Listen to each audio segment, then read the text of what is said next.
Nataka nimkaribishe mke wangu ambaye ni kiateka wa maisha yangu, ni Gen Z, ni heart pressure kula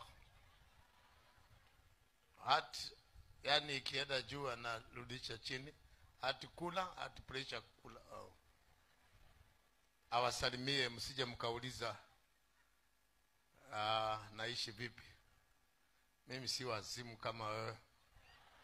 Sasa wewe utaishije kama wasimu, kama miti peke yako? Surely utaishi namna gani? I know you. Wewe una mke, una kuku, una hata ng'ombe. Kweli wewe ndio melaniwa kabisa. Basi wacha wasalimie.